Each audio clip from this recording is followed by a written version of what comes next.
Hey everyone, this is my review on the Ethos 130QX quadcopter by Ares. Um, this is the ready to fly version. There's a transmitter right here. Here's the quadcopter without the canopy. And here's the canopy. I put camo duct tape on it because I thought it'd be cool. But it just weighs it down even more, so I don't really use the canopy that much. Usually take it off before I fly. This is a battery, an extra battery that I bought for it. Oh, come on, focus in there, buddy. And it doesn't really give it that much extra time, but it does have a little bit more power than the stock battery. So here's the control board. This is where you're going to plug in your features like your camera and the other add-ons that it comes with.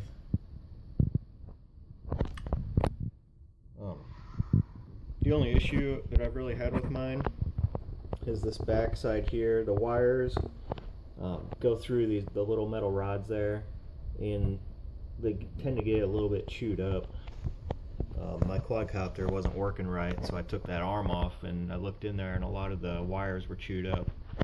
They sent me a new arm. I just haven't installed it for free, so it's not an issue. They stand by their product, so that's good. I do have the camera on there.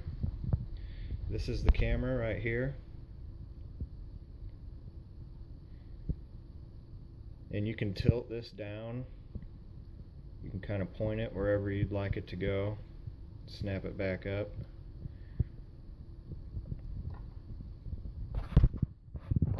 The LEDs, you can turn them off and on with the transmitter. And to start recording, you push this button. To take a picture, you push this button. To do your tricks and flips is this button up here. You push that button and it beeps, and then you push it whichever way you want it to flip. And then this button here is for your rates. Every time you turn on the controller, it's going to start off at 60% rate. Now it's at 100, back to 60, 100.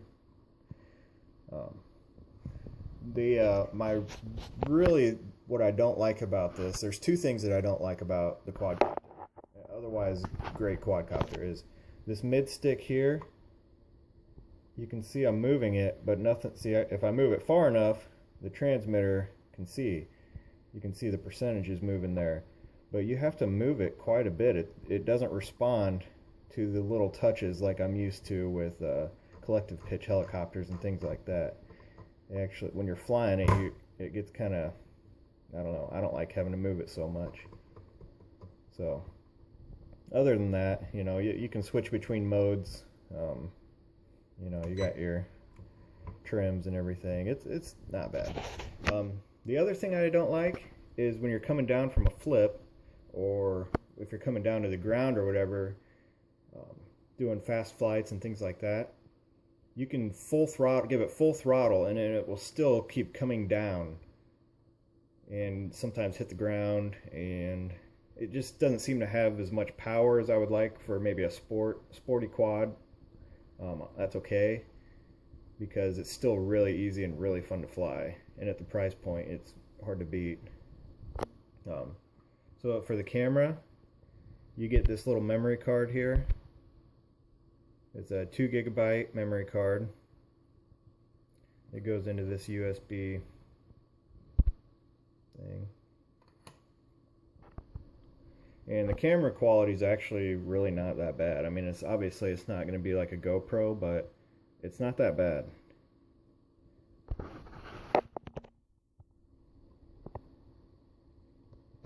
Here's the charger for it. It takes a little bit over an hour for the stock battery. Right around an hour for that, and then just probably about an hour and 10 minutes for this one.